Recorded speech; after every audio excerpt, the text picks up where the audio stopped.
오늘 우리에게 주시는 하나님의 말씀은 로마서 3장 23절에서 28절까지 말씀입니다. 이 말씀을 한 절씩 교독하시고 마지막 28절은 합독하시겠습니다.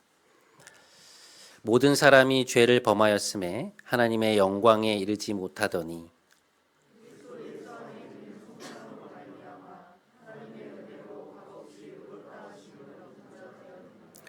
이 예수를 하나님이 그의 피로써 믿음으로 말미암는 화목제물로 세우셨으니 이는 하나님께서 길이 참으시는 중에 전에 지은 죄를 간과하심으로 자기의 의로우심을 나타내려 하심이니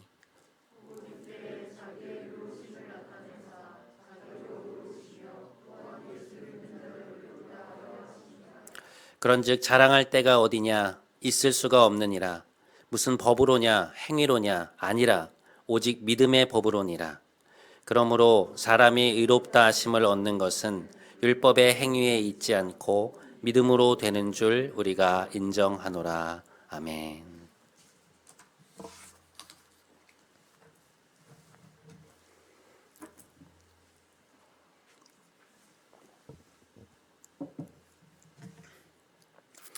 요즘 수요일 오전에 로마서 성경 공부를 하고 있는데요. 참 재미있게 하고 있습니다. 함께 말씀을 읽어 나간다는 것이 좀 이렇게 감사하고 즐거운 일이구나라는 것들을 좀 새삼 깨닫게 되고 있는 그러한 시간들입니다. 동시에 저 개인적으로 누리고 있는 유익도 있는데요. 이제 그게 뭔가 하니까 기독교의 핵심 진리에 대해서 좀 다시금 생각해보는 시간을 갖고 있습니다. 아시다시피 로마서는 복음에 대해서 가장 체계적으로 설명해 놓은 책이거든요. 그래서 이번에 이제 로마서를 함께 읽어가면서 제가 좀 다시금 생각하게 된 주제는 뭔가 하면 도대체 인간이 믿음으로 의롭게 된다는 것은 무엇일까에 대한 것이었습니다. 그러니까 우리가 의롭게 되었다, 믿음으로 의롭다 받았다라는 의로움을 받았다라는 말들을 우리가 많이 하게 되는데 그런데 그것이 실제적으로 우리에게 어떤 의미를 갖고 있을까에 대한 그런 고민을 하게 되었던 것이죠. 마침 오늘 우리가 불을 붙인 이 하얀색 초가 예수 그리스도와의 만남과 화해라는 의미를 갖고 있기에 이 대림절의 마지막 한 주를 보내면서 기독교의 핵심 진리인 칭의에 대해서 여러분과 좀 함께 생각해보는 시간을 갖고자 합니다. 로마서에서 가장 두드러지게 나타나는 주제는 이신칭의라고 하는 주제인데요. 여기 보시면 이신, 그러니까 믿음으로써 칭의, 의롭다 칭함을 받는다 이제 그런 뜻입니다. 그러니까 이 의롭게 하다라는 뜻을 가진 헬라어 디카이오는 법정에서 쓰이는 용어인데요. 한마디로 말하면 무죄라는 뜻을 갖고 있습니다. 그러니까 하나님이 우리를 의롭다고 선언해 주셨다는 것은 무슨 말이냐? 재판관이신 하나님께서 피고석에 앉아 있는 우리에게 최종적으로 무죄라는 판결을 해 주셨다는 것입니다. 죄목이 너무나도 명백하고 그 사안이 너무 무거워서 유죄 판결만을 기다리고 있던 우리를 향해서 하나님께서 너는 무죄다라고 공식적인 선언을 해 주셨다는 것이죠. 이 말에는 고개를 떨군 채 무거운 판결만을 기다리고 있다가 무죄라는 말을 듣고 깜짝 놀라서 하나님을 쳐다보는 우리의 이미지가 담겨 있습니다. 그리고는 우리를 향해 따뜻하게 고개를 끄덕이시는 하나님을 바라보며 눈물을 흘리는 것이죠. 이신칭이라고 부르는 이 말의 의미는 16세기에 그 의미가 좀 더 조명되었는데요. 그 중심에는 루터라고 하는 인물이 있었습니다. 아우구스티노의 수사였던 루터는 두려움과 죄의식 속에서 하나님 앞에 늘 서 있었던 사람인데요. 그는 늘상 철저히 자신의 마음을 돌아보고 성찰하는 그러한 사람이었습니다. 이제 문제는 무엇이었느냐? 이제 그 과정에서 자꾸만 죄를 발견하게 되었는데 아무리 살펴보아도 자신 안에는 하나님이 인정하실 만한 그런 의로움이 없다는 것을 발견하고서는 루터가 절망에 빠진 것입니다. 당시 중세 가톨릭 교회의 가르침도 그러했고 또 루터에게 있어서 하나님은 죄에 대한 거룩한 분노를 바라시는 절대적인 공의자였기 때문에 하나님의 기준에 미치지 못하는 그 자신의 모습 때문에 너무나 괴로웠던 것이죠. 하나님의 불꽃 같은 눈앞에서 자신은 절대로 의로운 사람이 될 수 없다는 생각으로 인해서 그는 깊은 두려움과 불안함에 빠지게 된 것입니다. 그래서 그는 날마다 고해성사를 몇 시간 동안이나 했고요. 로마에 있는 성 베드로 성당을 발견했을 때에는 방문했을 때에는 그 많은 계단을 무릎으로 오르내리면서 속죄의 고행을 했던 그러한 인물입니다. 근데 그러던 와중에 그가 비텐베르크 대학의 교수로 학생들과 함께 로마서를 공부하던 도중에 로마서의 말씀들이 그의 내면 안에 부딪혀 오기 시작하는 것입니다. 자, 오늘 본문 로마서 3장 23절과 24절인데요. 자, 한 목소리로 함께 읽어보겠습니다. 시작. 모든 사람이 죄를 범하였음에 하나님의 영광에 이르지 못하더니 그리스도 예수 안에 있는 성령으로 말미암아 하나님의 은혜로 값없이 의롭다 하심을 얻은 자 되었느니라. 모든 사람이 죄를 범하였음에 하나님의 영광에 이르지 못하였다. 그는 이 말에 너무나도 깊이 동의되었습니다. 그렇지. 모든 사람이 죄를 범했고 하나님이 요구하시는 그 기준에 절대적으로 이르지 못하고 있어. 그런데 바로 그 다음 문장이 그의 내면을 흔들기 시작한 것입니다. 무엇이었느냐? 하나님의 은혜로 값없이 의롭다 하심을 얻게 되었다. 이 값없이라고 하는 말은요, 헬라어로 도레안이라고 해서 선물로 무엇인가를 거저주는 것을 뜻하는 것이거든요.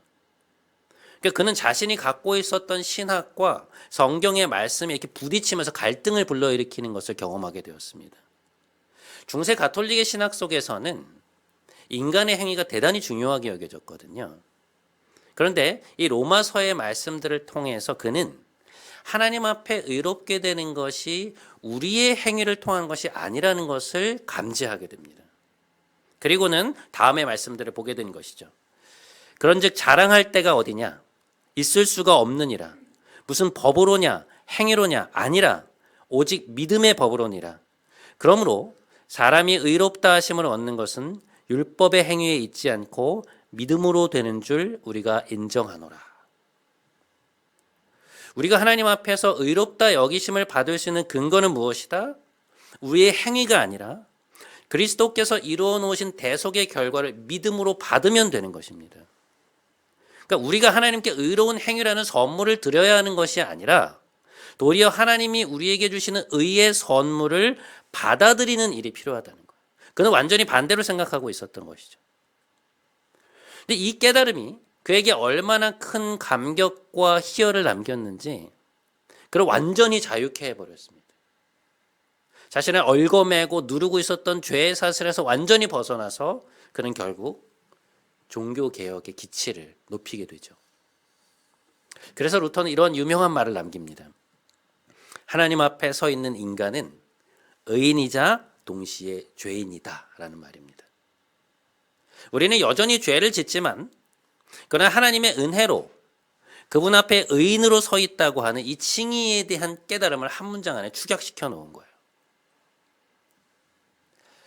여러분, 하나님께서 우리를 의롭다 하시고 구원하시는 이 칭의의 행위는요, 복음의 핵심 중에 핵심에 속하는 일이라고 볼 수 있습니다. 오늘 저는 이 칭의의 의미에 대해서 여러분과 함께 두 가지를 좀 주목해 보려고 하는데요. 자, 그 첫 번째는 뭐냐? 칭의라고 하는 것은 우리와의 어긋나 있는 관계를 바로 잡으시는 하나님의 주도적인 행동이라는 것입니다. 여러분, 창세기 3장은 우리에게 죄의 본질이 무엇인가를 잘 보여주고 있죠. 거기에서 아담과 하와는 선악과를 먹지 말라고 하시는 하나님의 명령을 어기는 장면을 보여줍니다. 여러분, 선악과를 먹지 말라는 하나님의 명령은요, 단순히 그 나무의 열매를 먹으면 안 된다는 정도의 의미가 아닙니다. 그것은 창조주 하나님의 권위와 아주 깊은 관련이 있는 그런 명령이었어요. 어떤 부모님이 자녀에게 엄마 아빠가 돈 필요하면 줄 테니까 엄마 아빠 지갑에서 절대로 돈을 꺼내가면 안 돼. 그러면 정말 혼날 거야 라고 말했다고 한번 여러분 생각해 보시죠. 그런데 그 자녀가 그것을 충분히 들을 나이임에도 불구하고 부모님이 안 계실 때 그 침실로 들어가서 부모님이 서랍을 열고 부모님의 지갑에서 돈을 훔친 거예요. 여러분, 이 사건의 본질적인 문제가 무엇입니까? 단순히 아이가 돈을 훔쳐갔다는 것인가요? 그렇지 않죠. 허락되지 않은 부모님의 핵심 영역으로 몰래 들어가서 절대로 하면 안 된다고 한 그 행동을 버젓이 했다는 데 있는 것이죠. 지갑에서 돈을 꺼내가지 말라는 명령은 단순히 돈을 훔치지 말라는 것이 아니고요. 부모님의 권위에 대한 상징적 권위가 부여된 그러한 명령입니다. 그 함축된 의미를 알고도 그걸 어기는 것은 부모님의 권위를 무시하고 그 권위에 도전하는 것이라고 볼 수 있죠. 선악과 사건도 마찬가지예요. 하나님의 명령에 담겨있는 그 뉘앙스와 의도를 아담과 하와가 몰랐을 리 없습니다. 그것을 절대로 먹으면 안 돼. 그것을 먹으면 반드시 죽게 될 거야. 하나님 말씀하시거든요. 그런데 그걸 알면서도 그 명령을 어겼다는 것은 그들이 의도적으로 하나님의 권위를 침범한 것이라고 볼 수 있습니다. 그러니까 그들이 그렇게 하기로 마음을 먹은 그 순간 그들은 뭘 한 것이냐면 하나님의 다스림을 받기를 거부한 거예요. 그분의 권위를 받아들이지 않은 것입니다. 여러분, 인간이 갖고 있는 죄의 본질이 뭔지 아세요? 하나님을 하나님의 자리에서 몰아내는 것입니다. 그분의 기준과 요구가 나에게 더 이상 중요하지 않은 거예요. 나의 욕구와 나의 의지, 내가 원하는 것이 중요하지 하나님의 말씀이 더 이상 우리에게 절대적인 권위를 차지하지 않는 것입니다. 그러니 여러분 생각해 보세요. 스스로가 완전한 선 그 자체이신 하나님 입장에서 이 우주의 입법자이신 하나님의 입장에서 볼 때 부모님의 침실로 마음대로 들어가서 돈을 훔쳐간 아이처럼 하나님의 권위를 인정하지 않고 마음대로 그 법을 어기는 이 사람들을 어떻게 그냥 두고 보실 수 있겠습니까? 절대적 공의를 가지신 하나님이 그 죄에 대해서 벌하시고 그 죄에 대한 책임을 묻지 않는다는 것은 불가능한 일이거든요. 하나님은 그것을 그냥 넘기실 수 없는 분입니다. 반드시 그것에 대해 조치를 취하셔야 되는 분이에요. 그런데 동시에 우리는 어떻습니까? 하나님을 하나님으로 인정하지 않고 있는데 우리 스스로가 자기의 잘못을 인정하고 돌이킬 수 있나요? 그것은 불가능하죠. 그러니 계속해서 하나님의 기준과는 다른 길을 걸어가는 것입니다. 걷잡을 수 없는 심판을 향해서 걸어가는 것이죠. 하나님의 권위를 무시하고 그분의 길을 떠난 끝은 심판과 죽음의 길이 될 수밖에 없습니다. 그런데 이런 상황에서 하나님이 어떻게 하셨다는 것입니까? 우리를 살리시고자 하나님이 우리를 먼저 찾아오셨다는 거예요. 자신의 아들을 세상에 보내시고 우리의 죄를 위한 그분의 대속적 죽음을 통해서 그분이 우리의 죄의 책임을 대신 지심으로 어떻게 했다는 것입니까? 하나님께서 그 죄를 벌하시는 문제를 해결하셨다는 것입니다. 그리고 우리 앞에는 하나님이 주시는 인류를 향한 그 용서가 놓여져 있다는 거예요. 그것이 복음이라는 것입니다. 1900년대 초반에 활동한 드미트루 코닐레스크라고 하는 루마니아 출신의 한 사람이 있었습니다. 그는 정교회 신학교에서 공부를 했는데요. 하나님을 믿었다기보다는 그냥 어떤 영적인 실제를 경험하고 또 체험하기를 바라는 마음이 굉장히 컸던 것 같아요. 이제 그러던 중에 그 이제 복음주의 사상을 가진 저자들의 책을 접하게 되었는데요. 그러면서 자연스럽게 이제 성경에 관심을 갖게 되었습니다. 이 성경 속에 모든 하나님의 진리가 계신되어 있다는 것이 이 복음주의의 강조점이거든요. 그래서 그는 성경을 읽다가 성경을 어느 날 루마니아어로 번역하기로 결심을 하게 돼요. 그래서 그 일에 착수해서 거의 6년 만에 그 번역을 마치게 됩니다. 그런데 이 성경 번역의 과정 동안에 그는 특별히 이 로마서를 대면하면서 그 이전에는 알지 못했던 진리들을 자신이 알게 되었고 또 그것들을 믿게 되었다고 말합니다. 이러한 것들이었어요. 의인은 없나니 하나도 없다는 것. 모든 사람이 하나님 앞에서 죄를 범하였다는 것, 죄의 삭은 사망이라는 것, 죄인들은 그리스도를 통해 값없이 의롭다 하심을 얻을 수 있다는 것, 그리고 그것은 이 예수를 하나님이 그의 피로 인하여 우리의 죄를 대신할 화목제물로 세우셨기 때문이라는 것. 그러니까 그는 이전에 이러한 사실들을 잘 알지도 못했고 인정하지도 못했고 듣긴 했지만 거의 믿지 못하고 있는 그런 상황이었습니다. 그런데 로마서의 이러한 구절들을 한 구절 한 구절 읽어나가고 번역을 해나가면서 그는 그 말씀들이 자신에게 부딪혀 오는 것을 경험하게 된 것입니다. 그러니까 하나님이 예수님을 통해서 우리의 구원에 필요한 모든 것을 이미 다 이루어 놓으셨다는 것을 알게 된 거예요. 그래서 그는 이렇게 쓰고 있습니다. 나는 인류 앞에 주어진 이 용서를 받아들였고 그리스도를 나의 살아계신 구세주로 인정하게 되었다.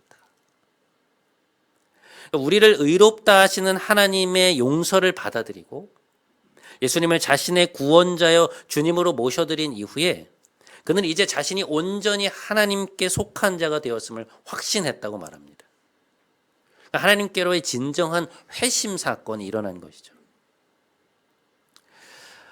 이 그의 성경 번역은 1920년대에 실제로 이제 출간이 되었고요. 후에 성서 공회의 표준적인 번역 원문이 되었습니다. 저는 로마서에 관련된 책을 읽다가 이 이야기를 발견하게 되었는데요. 너무나도 인상이 깊어서 이게 제 머릿속에서 계속 떠나지를 않는 거예요. 그러니까 자신의 방 한 구석에서 성경을 붙들고 씨름을 하다가 하나님 앞에 인간이 죄인이라는 말씀이 자신의 내면 안에 부딪혀오고 그것이 수긍이 되고 하나님이 그분을 떠나 살던 우리를 용서하시고 받아들였다는 사실을 인정하고 새 사람이 된 이 사건. 제가 조금 더 이 이야기를 어렸을 때 읽었다면 그게 뭐 이렇게 대단한 일인가 하고 넘어갔을 것 같은데요. 근데 점점 목회의 경험이 쌓여가고 제 자신과 인간에 대한 이해가 깊어지면서 자신이 죄인이라는 사실이 인정이 되고 또 하나님이 자신을 용서하셨다는 그 진리가 하나님이 자신을 의롭게 하셨다는 그 진리가 삶을 송두리째 바꾸었다는 그의 진솔한 고백이 너무너무 제 안에 깊이 와닿는 것이었습니다. 하나님의 구원 행위에 대한 감격이 그 안에서 느껴지는 것이었어요. 이 코넬레스과 동시간대에 그 동시대에 살았던 칼 바르트라고 하는 신학자가 있는데요. 그러니까 20세기 신학계에서 아주 독보적인 인물입니다. 근데 이분은 원래 인간에 대한 낙관론이 굉장히 깊었던 사람이에요. 그러니까 인간의 능력을 통한 진보, 사회 변혁을 통해서 이 땅에 이루어지는 하나님 나라에 대한 어떤 굉장한 낙관주의를 가졌던 인물인데요. 그래서 자펜빌이라고 하는 작은 공단에서 10년간 목회를 하게 됩니다. 그런데 이제 그 와중에 1차 세계대전이 일어난 거예요.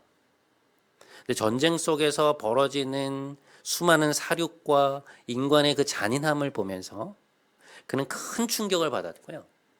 자신이 갖고 있었던 그 자유주의적인 낙관주의와 완전히 결별을 하게 됩니다. 그 이후로 그는 신학 교수로서 인간의 죄와 그 죄에 대한 책임에 대한 심각성을 아주 깊이 탐구해 들어가기 시작해요. 절대적 선이신 하나님과 우리 사이에 이 건너갈 수 없는 간극에 대해서 20세기 내내 역설했던 신학자가 바로 칼 바르트입니다. 그의 로마서 강의가 굉장히 유명한데요. 그 로마서 1장 18절부터 3장 20절까지에 보면 사도 바울이 인간이 왜 죄인인가에 대해서 막 가차없이 폭로를 하거든요. 그 사람들이 뭐가 잘못되어 있는지를 일일이 거론을 하면서 인간을 하나님의 심판대 앞에 갖다가 이렇게 딱 세워버립니다. 바르트가 그 부분을 주석하면서 그 본문의 제목을 뭐라고 이름 붙이는지 아세요? 딱 한마디의 이름을 붙여요. 밤이라고 이름을 붙입니다. 빛이 보이지 않는 캄캄한 밤이라는 것이죠. 그 어두운 밤에 그 건널 수 없는 깊은 수렁을 넘어서 그는 하나님이 인간을 찾아오셨다고 말합니다. 죽음 속에 있던 인간을 의롭게 하시는 하나님의 주도적인 행위, 하나님의 구원 행위, 그것이 뭐냐? 바로 복음이라는 거예요. 그는 인간 안에 있는 어두움과 하나님으로부터 비치는 빛에 대해서 강력하게 설파했던 설교자요, 신학자였습니다. 여러분, 여러분에게는 하나님이 우리를 의롭게 하셨다고 하는 이 말씀이 어떻게 다가오시나요? 하나님을 떠나 있는 우리를 먼저 찾아오셔서 우리를 용서하시고 그 관계를 바로잡으시는 이 하나님의 주도적인 행위, 우리를 의롭다고 말씀하시는 하나님의 이 칭의의 선언이 여러분에게는 어떤 의미입니까? 저에게는 그것이 거의 유일한 소망으로 다가오거든요. 우리가 우리 자신의 삶을 돌아보거나 아니면 우리 주변과 사회를 돌아보면 인간의 죄로 인해서 얼마나 많은 상처와 아픔과 고통이 있습니까? 그러니까 하나님을 떠나서 왜곡되어 있는 그 자기 중심적인 죄로 인해서 세상에 얼마나 심각한 악이 있어요. 하나님의 칭의는요, 하나님이 우리 삶에 찾아오셔서 적극적으로 그것을 바로잡으시는 하나님의 구원 행위를 보여주고 있습니다. 여러분, 하나님은 오늘도 우리를 기꺼이 용서하시는 분입니다. 하나님을 용서하는 것을 기뻐하세요. 그리고 우리의 삶을 바로잡아 주십니다. 칭의라고 하는 것은 단순히 우리가 예수를 믿을 때 의롭게 되었다는 것이 아니라 오늘도 끊임없이 우리를 용서하시며 우리를 그분의 것 삼아서 진정으로 의롭게 바꾸어가고자 하시는 하나님의 주도적인 구원 행위를 나타내는 말이에요. 그리고 그 구원의 역사는 지금 우리의 삶에도 계속해서 임하고 있습니다. 사랑하는 여러분, 혹시 마음에 죄책감이 있는 분들 계신가요? 변화하지 않는 나의 모습 때문에 힘겨워하는 분들 계십니까? 혹은 여러분이 맞닥뜨린 삶의 공경 속에서 어려워하고 계신 분들 계세요? 우리 이 시간 하나님을 의지하기 원합니다. 오늘도 우리의 삶에 찾아오셔서 우리의 구원을 적극적으로 이루어 가시는 그 하나님의 의로운 행동을 의지하는 그런 여러분 모두가 되시기를 주님의 이름으로 축복합니다. 자, 칭의에 담겨 있는 첫 번째 의미가 어긋나 있는 관계를 바로잡으시는 하나님의 주도적인 구원 행동이라면, 우리가 살펴볼 칭의에 담겨 있는 두 번째 의미는 무엇인가? 그것은 우리에게 축복과 약속의 은혜를 베푸시는 하나님의 행동이라는 것입니다. 여러분, 하나님께서 우리에게 그리스도의 십자가를 주신 것은요, 은혜로 주신 것입니다. 그러니까 뭔가를 바라거나 조건부로 주신 게 아니고요, 우리를 사랑하시기 때문에 거저 주신 거예요. 그러면 우리는 그것을 무엇으로 얻습니까? 이신, 믿음으로 얻는 것이죠. 믿음의 손을 내밀어서 우리에게 주어진 이 속죄의 은혜를 받는 것입니다. 여기에는 우리의 공로가 있을 수가 없어요. 여러분, 우리가 하나님이 주신 선물을 우리의 손을 이렇게 내밀어서 받았다고 해서 그게 우리에게 공로가 될 수 있습니까? 손을 내밀어서 선물을 받은 것이 자랑이 될 수 있나요? 그것은 전적인 하나님의 은혜입니다. 그런데 이렇게 은혜로 구원을 얻고 나서 아이러니하게도 우리는 하나님 앞에 우리의 의로 서려고 할 때가 참 많습니다. 주중에 말씀과 기도 생활을 제대로 하면 그 주간은 좀 떳떳하지만 잘 못했다는 생각이 들면 왠지 마음이 찝찝하고 하나님이 별로 기뻐하지 않을 것 같다는 생각을 하게 되죠. 왠지 위축이 돼요. 그래서 그런 주간은 하나님 앞에 떳떳하게 설 자신이 별로 없습니다. 그런데 여러분, 우리가 이렇게 우리의 의로 하나님 앞에 서려고 하는 것은요, 이 칭의의 속성을 충분히 묵상하지 못했기 때문에 생기는 결과입니다. 하나님은요, 우리가 그 주간에 말씀 묵상을 빼먹었다고 해서 화내시지 않습니다. 하나님이 우리에게 기도하라고 하시는 것은 우리와 더 친밀한 교제를 누리기 위함이지 우리에게 어떤 부과하시는 어떤 의무가 아니에요. 하지만 우리는 어떻게 생각하냐면 자꾸만 하나님과의 관계에서 우리가 뭔가를 잘 해야 복을 얻을 것이라고 생각합니다. 그러나 여러분, 우리에게 다가오시는 하나님은 율법의 언어가 아니라 은혜의 언어를 사용하세요. 율법의 언어는요, 명령을 담고 있습니다. 이 율법을 지켜라. 그러면 내가 너에게 복을 주겠다. 어떤 명령과 그 명령의 순종 여부에 따른 책벌이 있어요. 그러니까 그것은 율법의 언어입니다. 반면에 은혜의 언어, 약속의 언어는 내가 무엇을 하리라라고 하는 형태를 띠고 있습니다. 내가 너에게 복을 주겠다. 내가 너를 축복하겠다. 그러니 나의 약속을 믿으라고 말씀하세요.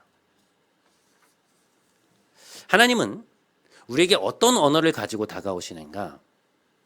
그것은 아브라함의 삶을 보면 우리가 확실히 알 수 있는데요. 아브라함의 인생 속에서 하나님은 전형적인 약속의 언어를 가지고 그에게 다가가십니다. 자, 창세기 12장 2절과 3절. 내가 너로 큰 민족을 이루고 내게 복을 주어 내 이름을 창대하게 하리니 너는 복이 될지라. 너를 축복하는 자에게 내가 복을 내리고 너를 저주하는 자에게 내가 저주하리니 땅의 모든 족속이 너로 말미암아 복을 얻을 것이라. 자, 여러분 이 본문은 하나님이 아브라함을 처음 부르시는 장면인데요. 뭐라고 말씀하십니까? 네가 이렇게 하면 내가 이렇게 해줄 거야라고 말씀하십니까? 그렇지 않죠.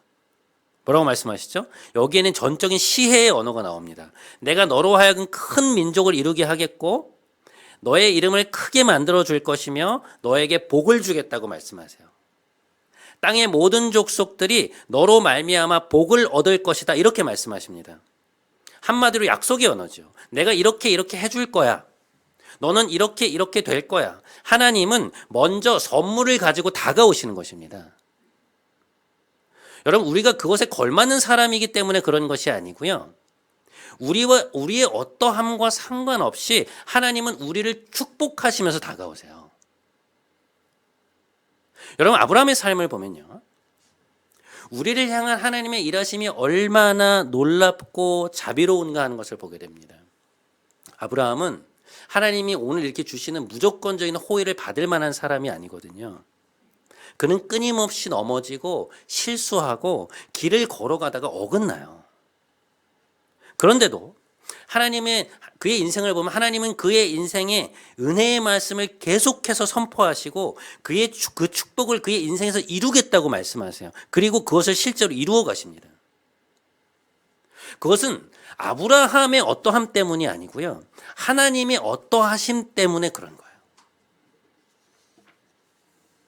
여러분, 이것이 우리를 대하시는 하나님의 전형적인 방식입니다. 하나님은 우리의 인생에 먼저 선물을 가지고 찾아오셔서 우리를 축복하시고요. 우리에게 계속해서 약속의 언어를 바라시면서 우리의 인생을 이끌어 가세요. 여러분, 지금 우리의 인생 속에서 우리가 받지 않은 것이 무엇입니까? 내가 성취했노라고 생각했다가도 돌아보면 결국 하나님이 허락하셨다는 걸 알게 되잖아요. 우리의 학위, 직장, 가정, 가족, 친구, 자녀, 그리고 교회 공동체까지 다 하나님이 우리에게 먼저 주신 거예요. 하나님이 먼저 축복하시면서 다가오신 것입니다. 그리고 지금도 하나님은 우리에게 축복의 언어를 건네시면서 은혜의 선물을 주시면서 우리의 삶을 이끌어가고 계세요. 여러분, 그것을 믿으십니까? 때로 그것이 우리의 생각이나 타이밍과 어긋날 때 우리는 하나님이 어디에 계시는가 생각할 때가 있는데요. 그때 우리가 기억해야 될 것은 뭐냐? 축복과 약속의 언어 속에서 하나님은 우리에게 믿음을 요구하신다는 것입니다. 자, 창세기 15장 5절과 6절 말씀을 한번 볼게요.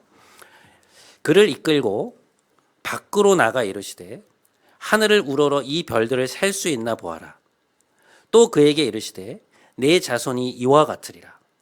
아브라함이 여호와를 믿으니 여호와께서 이를 그의 의로 여기시고. 자, 여러분 여기 보세요. 창세기 15장은 아브라함이 자녀가 생기지 않자 하나님께 불평을 하는 맥락입니다. 그래서 하나님이 그에게 다시 한번 약속을 주시는데 아브라함이 그걸 믿었거든요.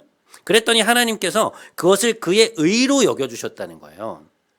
여러분, 아브라함이 무슨 대단한 일을 한 게 아니잖아요. 그래서 자녀가 계속 생기지 않아서 막 불안해하고 힘들어하다가 하나님이 다시 찾아오셔서 축복의 말씀을 해주셨는데 그 말씀을 믿은 거예요. 그 약속을 신뢰한 것입니다. 그랬더니 하나님이 자신에 대해 그러한 반응을 보이는, 그러한 신뢰를 보이는 아브라함을 칭찬해 주고 계시는 것입니다. 하나님의 약속에 대해서 그가 올바른 반응을 보였다는 거예요. 그것이 무엇입니까? 믿음이라는 것이죠. 여러분, 우리가 축복의 언어를 바라시는 하나님 앞에 설 때 피조물로서 보일 수 있는 유일한 반응은 그분을 믿는 것입니다. 하나님은 약속을 성취하시는 분임을 믿고 그 약속에 우리의 삶을 내어 맡기는 거예요. 우리가 하나님의 은혜를 믿음으로 받는다는 것은 뭐냐? 하나님이 우리의 인생 속으로 들어오셔서 그 약속을, 그 축복을 이루어 가시도록 우리의 삶을 내어드린다는 의미를 갖고 있어요. 하나님을 하나님의 자리에 모셔다 드리는 것입니다. 여러분, 우리가 하나님을 대할 때 왜 믿음이 중요한가 하면요, 믿음이 없이는 하나님이 주시는 선물을 받을 수 없기 때문입니다. 왜 그런가? 믿음은 그 선물을 받는 손이기 때문에 그래요. 하나님이 아무리 우리에게 은혜의 선물을 베푸신다고 한들, 축복의 언어를 말씀하신다고 한들 우리가 손을 내밀지 않으면 우리가 그것을 어떻게 받을 수 있습니까? 우리가 믿음으로 하나님의 약속과 축복을 받지 않는다면 어떻게 그것이 우리의 것이 될 수 있겠어요? 하나님이 아무리 선물을 가지신 손을 내민다고 한들 우리가 하나님을 믿지 않는다면 우리는 그것을 받을 수 없습니다. 하나님이 은혜의 언어, 축복의 언어, 약속의 언어를 바라실 때 우리에게 믿음을 요구하시는 이유가 바로 거기에 있는 거예요. 네가 나를 신뢰할 때, 네가 믿음으로 나의 약속을 너의 삶 속에 거하도록 할 때, 네가 믿음을 통해 나의 축복을 너의 삶 속에 받아들일 때, 그때 그것이 너의 것이 된다는 것입니다. 사랑하는 여러분, 우리 믿음을 가집시다. 믿음으로 오늘도 우리에게 축복의 언어를 바라시며 다가오시는 하나님께 나아가시는 여러분 모두가 되시기를 바랍니다. 말씀을 정리해 보겠습니다. 우리는 오늘 우리를 의롭게 하시는 하나님에 대해서 함께 생각해 보았습니다. 징의의 사건은 먼저 어긋난 관계를 회복하고자 하시는 하나님의 주도성에 대해서 말하고 있다고 말씀드렸어요. 죄로 인해서 떠났던 우리를 하나님은 먼저 찾아오셨고 우리를 용서하시고 바로잡으시고 그분의 길을 걷게 하셨습니다. 오늘도 우리를 곤경에서 구원하고 계세요. 여러분, 그것이 우리의 소망입니다. 두 번째, 우리가 믿음으로 의롭게 되었다는 말에는 하나님이 우리에게 축복과 약속의 은혜를 베푸시는 분이라는 사실이 담겨 있어요. 여러분, 하나님은 우리에게 율법의 언어로 말씀하시지 않고요, 은혜의 언어, 약속의 언어를 주십니다. 내가 너의 삶에 이런 일을 하겠다고 말씀하세요. 이러한 축복을 주겠다고 말씀하십니다. 그러니 믿음으로 손을 내밀어서 그것을 받으라고 말씀하세요. 그것을 너의 것 삼으라고 말씀하십니다.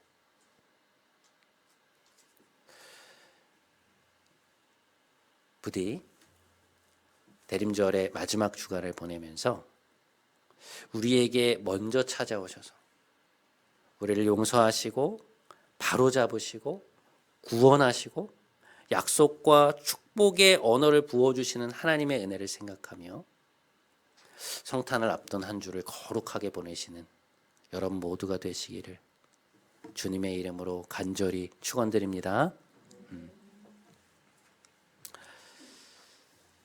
우리 오늘은 이 찬양을 하면서 마무리했으면 좋겠는데요. 오직 믿음으로라고 하는 찬양입니다. 세상이 흔들리고 사람들은 변하여도, 믿음이 흔들리고 사람들은 주를 떠나도 나는 믿음으로 주님을 섬기겠습니다. 믿음으로 주님 앞에 서겠습니다. 이러한 가사를 갖고 있는 내용입니다. 우리 믿음으로 하나님 앞에 서기를 원한다고 결단하면서 함께 찬양했으면 좋겠습니다. 우리 불 좀 꺼주세요. 네. 세상 흔들리고 세상은 들리고 사람들은 변하여도 나는 주를 섬기리. 주님의 사랑은 영원히 변하지 않네. 나는 주를 신뢰해. 믿음 흔들리고 사람들 주를 떠나도 나는 주를 섬기리. 주님의 나라는 영원히 쇠하지 않네. 나는 주를 신뢰해. 오직 믿음으로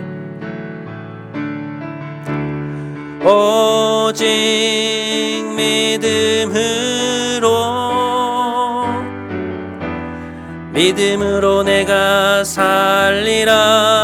오직 믿음으로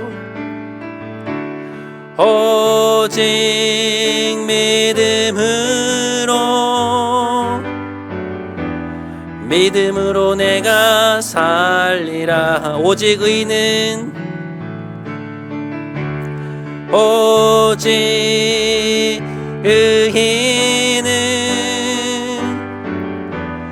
믿음으로 말미암아 살리라.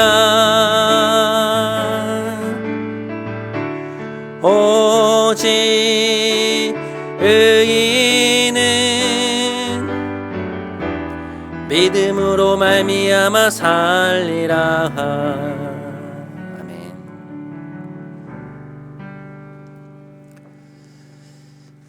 여러분, 하나님은 우리를 용서하시는 분입니다. 하나님을 떠나 있던 우리를 친히 찾아와서 아들을 보내시고 우리를 위해 죽으시고 우리와의 관계를 회복시키셨습니다. 이 시간 우리 안에 있는 모든 죄책감들을 흘려보내기 원합니다. 하나님, 우리를 용서하신 하나님 앞에 서기 원합니다. 우리의 마음에 조그마한 거리낌도 남지 않게 하여 주옵소서. 또한 하나님은 우리를 바로잡으시고 오늘도 우리의 삶에 적극적인 구원의 역사를 이루어 가고 계시는 분입니다. 여러분, 이 시간에 함께 기도하기 원합니다. 하나님, 우리의 삶에 찾아오셔서 지금도 바로잡으시고 바꾸어 가시고 회복시켜 가시는, 우리를 수렁에서 건지시는 하나님의 구원을 기대하오니 우리의 삶에 역사하여 주옵소서. 우리 이 기도 제목 가지고 함께 기도하며 나아가도록 하겠습니다. 함께 기도하겠습니다. 하나님 아버지, 오늘 로마서의 말씀을 통해서 우리에게 칭의가 무엇인지에 대해서 알려주셔서 감사합니다. 하나님이 우리를 의롭게 하시기 위하여 오셨다는 것, 하나님이 우리를 의롭게 하셨다는 것이 무엇인가? 우리와 하나님 죄로 인해 떠났던 우리를, 죄로 인해 하나님으로부터 멀리 멀어져 있던 우리에게 먼저 다가오셔서 아들을 보내시고 그 아들 안에서 우리를 위한 죽음을 죽으시고 그 죄의 문제를 해결하시는 것들을 하나님 우리가 보게 됩니다. 하나님, 우리를 용서하시는 하나님이신 것을 보게 됩니다. 하나님, 이 용서의 기쁨, 우리를 용서하신다고 하는, 우리의 죄를 용서하시는 하나님의 그 놀라운 은혜가 우리 삶 속에 있을 수 있도록 도와주시옵소서. 우리에게 찾아오셔서 우리를 바로잡으시고 우리를 의롭게 하시고 우리의 삶에서 오늘도 구원의 행위를 하시는 하나님의 그 구원의 역사를 하나님 우리가 기대할 수 있게 하여 주시옵소서. 수렁 속에 빠져있던 우리를 건지시기 위해 다가오셨던 하나님, 오늘 우리의 삶 속에 수렁 속에 있는 우리를 건지셔 주시옵소서.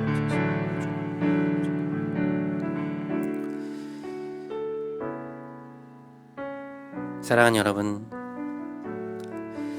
하나님은 오늘도 우리에게 축복의 언어를 바라고 계십니다. 하나님은 우리에게 약속의 언어, 은혜의 언어로 다가오시지 결코 율법의 언어로 말씀하지 않으세요. 우리 이 시간 우리의 삶을 축복하시며 그 은혜로 주시는 선물을 우리가 믿음으로 받게 해달라고 기도합시다. 하나님, 우리에게 믿음을 허락하여 주옵소서.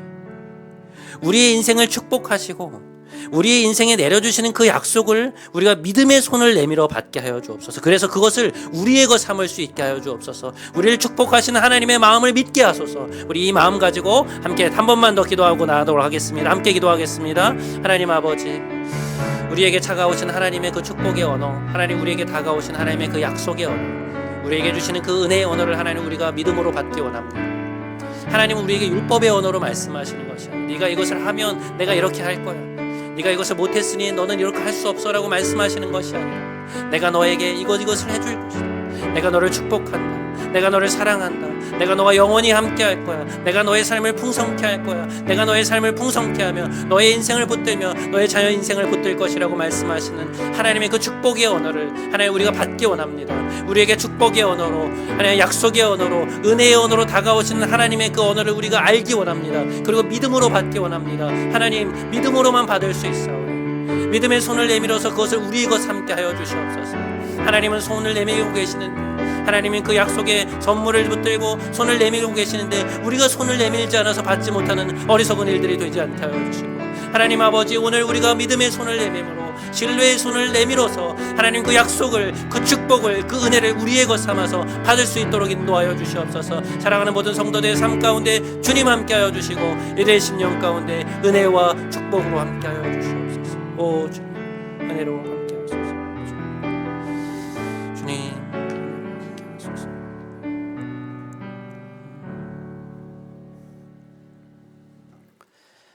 사랑이 많으신 하나님, 오늘도 우리에게 은혜의 언어로, 축복의 언어로 다가오심에 감사드립니다.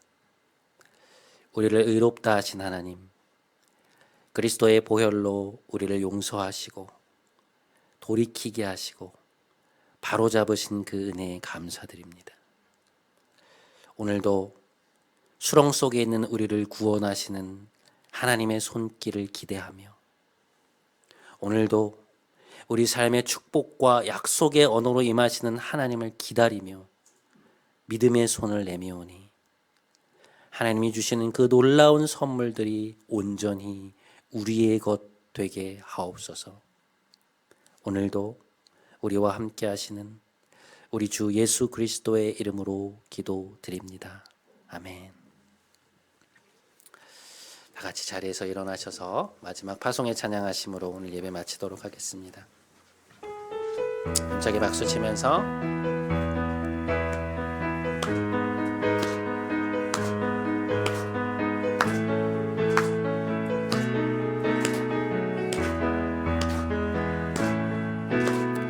우리들의 다양함 속 삶의 자리 그 가운데 모두에게 친구 되신 주를 찬양합니다. 다른 모습 다른 방법으로 살아가지만 이곳에서 하나 되어 주를 노래합니다. 우리가 오늘도 의지하는 주의 사랑, 연약한 자 상한 자를 부르시고 우리를 오늘도 기대하는 주의 사랑, 서로 함께 의지하며 가리라. 우린 지금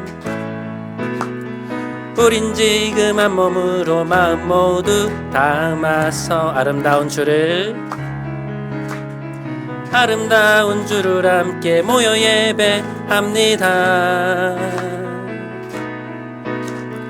닮은 모습 닮은 형상으로 창조된 우리 이 시간에 한 목소리 모아 고백합니다. 우리가 오늘도 의지하는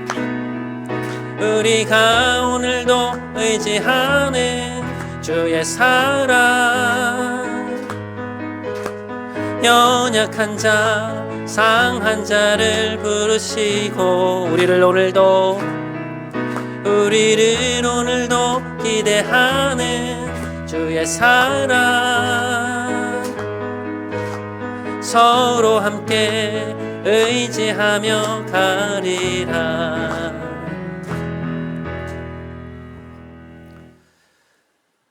이제는 우리 구주 예수 그리스도의 크신 은혜와 하나님 아버지의 놀라우신 사랑과 보혜사 성령님의 깨닫게 하심 그리고 인도하심의 은총이